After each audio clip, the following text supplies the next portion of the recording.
Hi, my name is Elena Moore. On Christmas Eve, my parents opened the massive front doors of our Lakeview estate outside Palo Alto and tossed my only suitcase onto the frozen stone steps. Behind them stood my younger sister, Lydia, arms crossed, smiling like she'd just won everything. "Let's see how long you last this time," she said. I dragged the suitcase down the private drive, swallowed by thick winter fog. No money, no car, nothing left except the long wool coat on my back. I collapsed onto a frost-covered bench inside the gated neighborhood park, shaking so hard my teeth wouldn't stop chattering. That's when she appeared, an elderly woman barefoot, skin already turning a frightening shade of blue, silver hair whipping wildly in the wind. She looked like the cold had already chosen her. I didn't hesitate. I stood up, slipped off the only warm thing I owned, and wrapped it around her trembling shoulders. She took my freezing hands, looked straight into my eyes, and whispered, "People who choose kindness when no one is watching are rarer than gold." Then she turned and disappeared into the fog. Not long after, the entire street fell silent. A line of black luxury sedans rolled in at once, blocking every exit. The middle door opened. The same woman stepped out. Same face. Different world. Now she wore a floor-length camel coat, hair perfectly styled, gemstones flashing at her wrist. She walked straight toward me, smiled once, and said quietly, "I've been watching you long enough to know exactly who you are. If you've ever been discarded by the people who were supposed to protect you, leave a comment from wherever you're watching. So I know I'm not alone. And trust me, keep watching. What happens next changes everything." Earlier that day, my life had already started falling apart. A layoff notice ended nearly 7 years at a San Francisco creative firm I'd poured myself into. I packed up what little I could, got into my old car, and drove south, hoping my parents' house could be a temporary landing place. When I pulled through the gates, the place looked unreal, like a magazine spread. Imported rugs in the 2-story entry, white orchids everywhere. Caterers setting a table for far more people than usual. My father, Thomas, uncorked a bottle of vintage champagne as if it were nothing. My mother, Evelyn, fastened a pearl necklace I didn't recognize. And Lydia, glowing, twirled in a backless crimson dress, flashing a massive diamond on her left hand like she'd been waiting for this moment. Behind her stood Mark, my ex of 4 years, arm around her waist. I dropped my keys into the bowl and forced a smile. "Hey, rough day, that was all I got out." Lydia spun around, eyes wide with practiced concern. "Oh, again," she said, loud enough for everyone to hear. "Isn't this the 3rd job already?" She reminded my mother of my past failures like a highlight reel. My father didn't even look up from his glass. My face burned. "It was a company-wide cut," I said quietly. "They let the whole team go." Lydia lifted her hand, letting the diamond catch the light. "Mark just closed a major round." Mark smiled the same polite smile he'd worn when he walked away from me. That's when my father finally set his glass down. "Elena," he said, his voice flat, "we need to talk. Investors love him," Lydia said lightly. Mark gave me that same half smile, the one he used when he ended things, saying it wasn't me, just bad timing. My father finally set his glass down. "Elena, we need to talk." He didn't gesture for me to sit. He never did when the conversation was going to hurt. He told me plainly that the family trust had been revised. Every dollar, just over $40 million, was now solely in Lydia's name. Permanent, signed, filed with the estate firm in Menlo Park. He said I was grown, capable, that it was time I learned to stand on my own. My mother added quietly, without looking at me, "We can't keep supporting a life that doesn't show results," as if my paycheck had ever paid for their orchids or Lydia's designer bags. I stood there, mouth open, trying to understand how I'd just been legally erased while still standing in my parents' living room. Lydia lifted her phone, already recording. "Oh, this is perfect." She laughed. "Big sister comes home broke on Christmas Eve. Say something for my followers." I looked at my father. "You're serious?" For the first time all night. He met my eyes. Cold. Final. "You have 20 minutes, he said. "Take what you need. Security will let you schedule a pickup for the rest." My mother busied herself straightening a gold ornament on the tree. She still wouldn't look at me. I walked upstairs on autopilot. The bedroom I'd had since childhood still smelled the same. Old trophies, team photos, the version of me they'd stopped caring about years ago. I grabbed jeans, 2 sweaters, my laptop, toiletries, shoved them into the old designer bag Lydia hadn't taken yet. Everything else, books, yearbooks, my framed diploma was left behind. When I came back downstairs, Lydia was live on Instagram, narrating like a documentary. And here we see the prodigal daughter. She said, zooming in, 1 suitcase. Any bets how long before she's sleeping in her car, my father opened the front door himself. Fog had rolled in thick. The driveway disappeared into white. I stepped outside. Behind me, Lydia called out sweetly, "Merry Christmas." Elena, try not to freeze. The door closed with a soft, expensive click. The alarm chirped as it armed. And just like that, I wasn't a daughter anymore. I stood on the stone steps in the dark, 1 suitcase at my feet, wearing the only warm thing I had left. When that door sealed shut, the street went silent except for my heartbeat pounding in my ears. My father's voice kept replaying. The money was gone. My mother wouldn't meet my eyes. In a single conversation, I'd become a stranger to the only family I'd ever known. I started walking because standing still hurt more. The suitcase wheels rattled over perfect pavement, the sound echoing through the empty neighborhood. Every house I passed glowed warm and golden. Laughter, Christmas lights, families inside. Each one reminded me I didn't belong anywhere. My fingers went numb. I kept thinking any second my mom would run out, call my name, say it was all a cruel mistake. But the alarm stayed armed. No footsteps, no voices. I don't know how long I walked before I reached the small public garden near the old stone church. 1 iron bench, 1 working street lamp. I sat down hard, dropped the suitcase, and finally let myself break. I cried for the child who used to wait under the tree, believing effort would earn love. I cried for every birthday where Lydia got more, and I was told to be grateful. I cried because I'd spent my whole life believing that if I worked hard enough, achieved enough, they would finally see me. I was wrong. I finally understood something that night. None of it had ever mattered.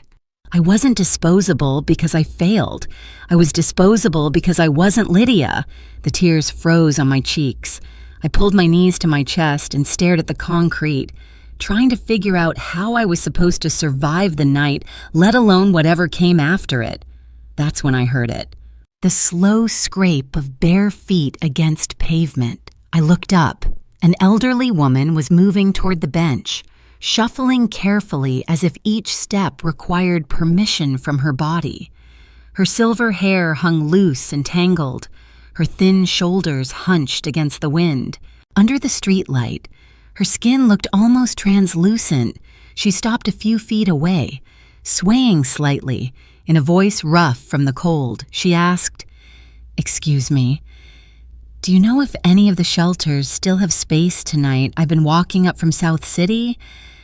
Everything I tried was full." I wiped my face quickly.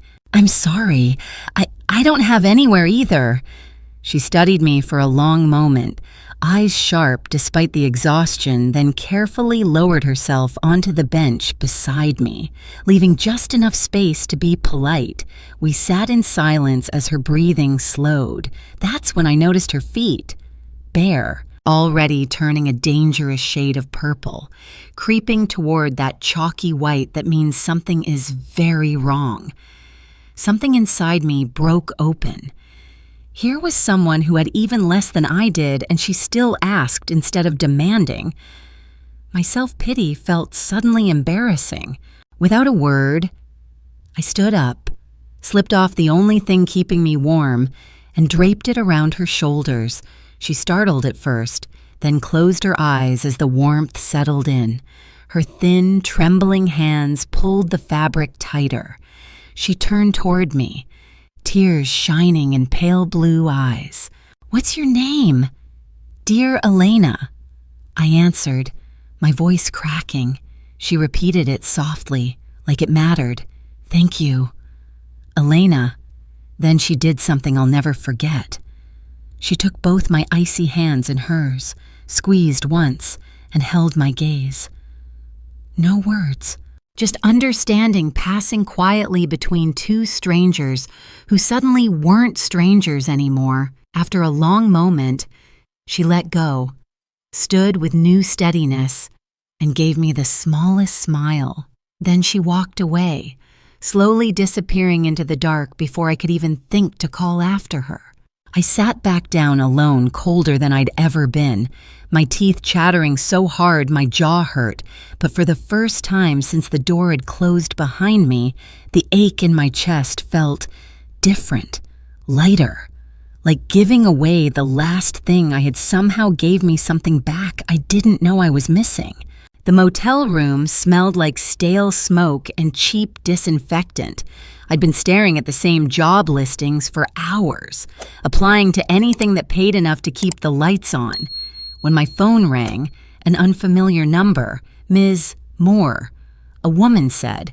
Her voice was calm, professional, with a slight East Coast edge. "My name is Claire Bennett. I'm calling on behalf of Mrs. Adelaide Whitmore. She would like to meet you immediately." I actually laughed. It sounded like a prank. "Who is this? Really?" The line went quiet for a beat. "Mrs. Whitmore will explain everything," she said. "A car is waiting outside your room." I looked through the peephole. A line of identical black luxury sedans filled the cracked parking lot, perfectly aligned like something out of a political motorcade. The middle car's rear door opened on its own. I grabbed my keys and stepped outside in the same jeans and hoodie I'd been wearing for days. She was waiting in the center car, the woman from the bench. Same face, different presence. Her hair was now perfectly styled. A camel-colored coat cinched at the waist, polished heels catching the light. She looked timeless. "Elena," she said gently, as if we were old friends. The door closed with a soft, final sound. A partition rose. The car pulled away. Not long after, iron gates opened to a hidden 1920s Tudor estate, tucked behind towering redwoods and a high hedge I'd driven past 100 times without knowing it existed. Inside, the air smelled like cedar and roses. A fire crackled in a stone hearth, large enough to stand in. Floor-to-ceiling windows looked out over a private lake. She motioned for me to sit on a cream-colored sofa that probably cost more than my car. Tea was poured. Neither of us touched it. "My full name is Adelaide Whitmore," she said calmly. "My husband founded Whitmore Holdings. When he passed, I turned the company private and redirected its profits into the Whitmore Foundation." She spoke as if reciting facts, not flexing power.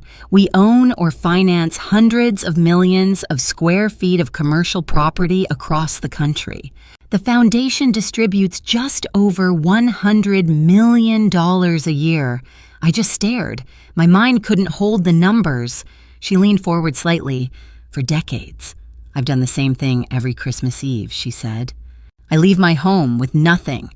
No phone, no wallet, no visible security, and I walk until I find someone who still chooses kindness when they believe no one is watching." She looked at me steadily. "This year, that person was you. Most years, I walk until dawn," she said quietly.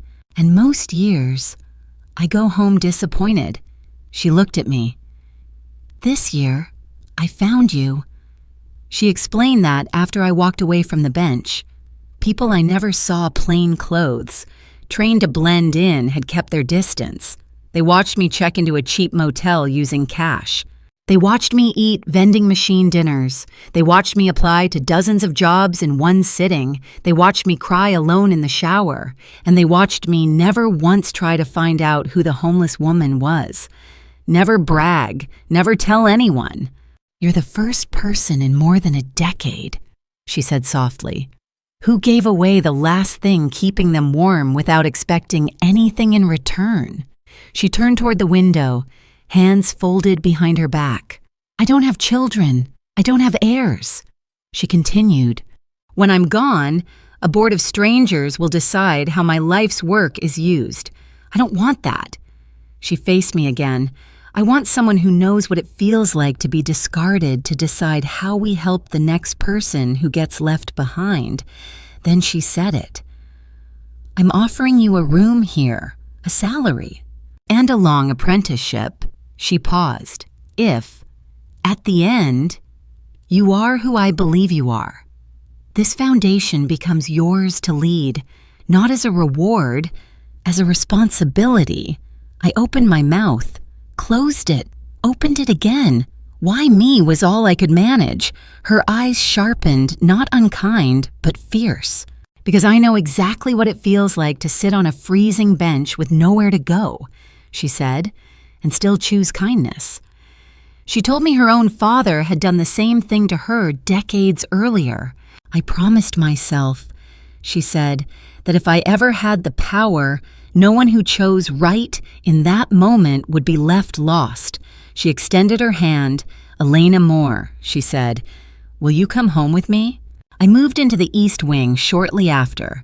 My bedroom was larger than my parents' entire downstairs French doors, opening onto a rose garden I could smell in the morning. Her chief of staff, Marianne Cole Tall, silver-haired, and famously unimpressed, handed me a leather binder thick enough to qualify as a weapon. "Welcome to training," she said. "You're going to hate me." The first stretch was brutal. Early mornings, relentless expectations, no sympathy. I learned to read complex financial statements faster than most professionals. I sat beside Adelaide in boardrooms where powerful people debated numbers like lives weren't attached to them. Evenings disappeared into decades of grant records until my eyes burned. She didn't want another privileged figurehead pretending to save the world. She wanted someone who could turn money into permanent change without wasting a cent. Her favorite line became law. "We don't hand out crumbs. We don't teach survival tricks. We build systems that make desperation unnecessary." She enrolled me in an executive program for nonprofit leadership, no questions, no strings. I spent nights in classrooms filled with executives twice my age, learning to measure outcomes instead of intentions. Weekends meant site visits. Shelters where women arrived with nothing but their children and a trash bag of clothes. Community programs where one safe room kept teenagers out of gangs. Housing projects where stability meant survival. Every story etched itself into me. Back at the estate, Marianne drilled me relentlessly how to handle a corrupt board member, how to decline a politician's pet project without losing critical funding, how to shut down misuse of funds without igniting scandal. I rebuilt the entire application system from scratch, shorter forms, faster decisions, mandatory site visits. Adelaide reviewed every draft, covering the pages in red ink, then made me defend each change in front of the board. There were nights I fell asleep at the kitchen island, face pressed to spreadsheets. There were mornings I cried in the shower, convinced I didn't belong. But every time I thought about quitting, I remembered that frozen bench and I kept going. One morning, I was called to the library, sunlight spilled through stained glass. Adelaide stood alone, holding a single folder. She slid it across the table. Inside was a formal agreement, printed on heavy paper. Title President and Chief Executive Officer, Organization Whitmore Foundation. I looked up. Breath caught in my throat. She didn't smile. "This isn't a gift," she said. "It's trust." The agreement reported directly to the board, meaning to her for as long as she chose. The compensation package was unreal. A solid executive salary, plus a small equity stake tied to the foundation's endowment valued in the billions. Full authority over programs once the transition period ended, bound only by fiduciary duty. I looked up, unable to speak. She finally sat, folding her hands like she was saying a quiet prayer. "I didn't bring you here because you gave away a coat," she said. "Anyone can be generous for 5 minutes if they think someone's watching." She leaned in. "I watched you for months. I watched you fight for a shelter everyone wanted to cut because the numbers looked inconvenient. I watched you sit on a folding chair until midnight, listening to a teenager explain why home wasn't safe. I watched you rewrite a policy because one careless sentence would have left kids without beds." Her voice cracked just once. "You have the mind I need," she said, "and the heart I lost a long time ago." She straightened. "The foundation is yours to run. I'll stay on the board to keep the old guard honest. But day to day, this river is yours now." I tried to thank her. Nothing came out. She waved it off. "Sign before I change my mind and make you finish the endowment tax module." I laughed through tears and signed. That evening, we shared a bottle on the terrace, watching the sun sink behind the redwoods. She raised her glass. To the woman who had every reason to turn bitter and chose kindness anyway, I clinked mine against hers. And to the woman who refused to let one good deed disappear, for the first time since I'd been thrown out, I felt exactly where I belonged. Much later, I was reviewing final numbers in my corner office when my assistant knocked and stepped in. "Your sister and her fiancé are downstairs," she said. "No appointment." My stomach dropped in that familiar way. I told security to send them up. They entered like actors who'd rehearsed their lines, measured steps, careful smiles. My sister wore a modest navy dress, hair pulled back, jewelry minimal. Her fiancé had traded his startup uniform for a suit that almost fit. She spoke first, voice soft, eyes shiny. "I've been terrible," she said. "We've been terrible. I'm sorry for that night, for what I posted, all of it." He nodded. "We're getting married, trying to do things right." I stayed behind my desk and waited. She took a breath. "Mom and Dad are in trouble. Some investments went bad and they might lose the house." Then, carefully, "And his new company just needs a bridge $2 million to close the round. We wouldn't ask if it wasn't life or death." I raised an eyebrow.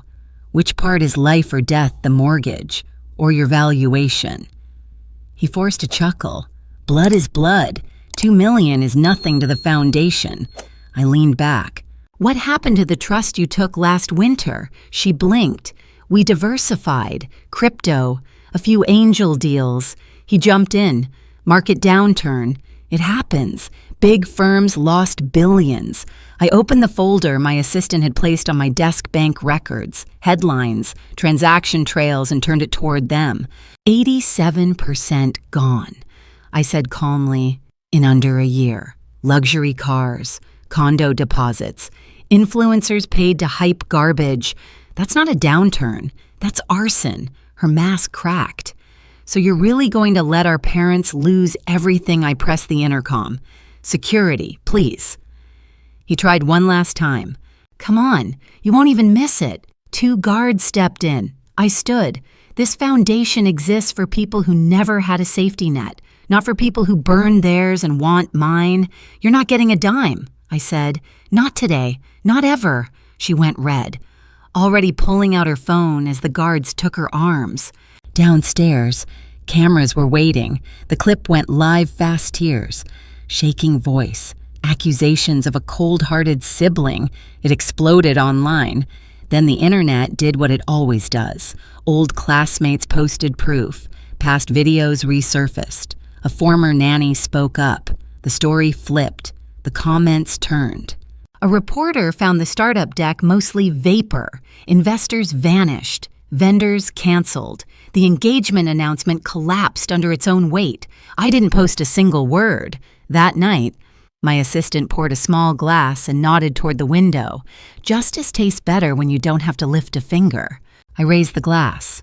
No, I said, it tastes like closure. When the financial scandal finally broke, it unraveled everything they'd touched. The promises were fake, the returns impossible. By the time the authorities moved, the money was gone and the house was already marked. The bank took title. I watched the rain slide down the glass and felt quiet, not joy, not revenge, just space to breathe. They ended up in a small 2-bedroom apartment above a laundromat on the edge of East San Mateo. The rent swallowed almost everything they had left. It was all they could manage. After the bankruptcy paperwork went through, my sister's credit cards were maxed out 6 figures worth, mostly designer purchases, and what therapists call retail anesthesia. Collection agencies never stopped calling. Then one rainy morning, they showed up at the foundation without an appointment. Security buzzed my office. I told them to let the 3 of them in. My father looked decades older. His hair had gone completely white. His shoulders sloped inward inside a jacket that no longer fit him. My mother had cut her hair short and dyed it a cheap brown that didn't quite hide the gray. And Lydia, no makeup. Eyes swollen, clutched a counterfeit tote, like it was the only thing keeping her afloat. I met them in a small glass conference room. No water, no coffee. Marianne stood quietly outside the door. My father spoke first. His voice shook on every word. Elena, you're my daughter. I know we hurt you. I know we don't deserve anything, but we have nowhere else to go. He swallowed. The lease ends soon. We're going to be on the street. My mother stared at the table, shredding a tissue between her fingers. Lydia finally looked up. Please, she said hoarsely, just enough to start over. We'll sign anything. We'll never ask again. I opened a slim black folder and laid 3 business cards on the table. A certified financial recovery advisor who specialized in post-bankruptcy rebuilding, a free debt management and financial literacy program funded by the foundation, and a mental health crisis line, along with a local therapist who worked on a sliding scale. I pushed the cards toward them. This is what the foundation offers to strangers who've lost everything through no fault of their own, I said evenly. It's the same help we give anyone who walks in here scared and broke. My father reached for the cards, then stopped halfway. That's it, he asked. After everything. After 30 years, I stood. You had choices, I said calmly.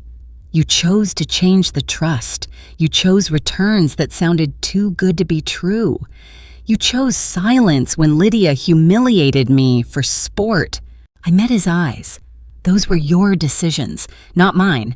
My mother finally looked up, tears running freely. We were wrong.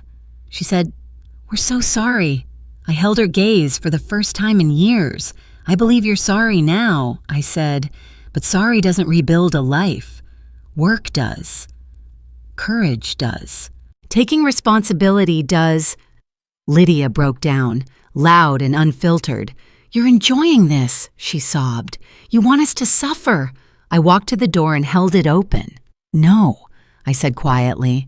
I just refused to pay for it anymore. Security escorted them out. My father never looked back.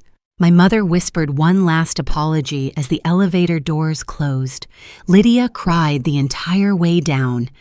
Marianne handed me a tissue I hadn't realized I needed. They'll be okay, she said softly.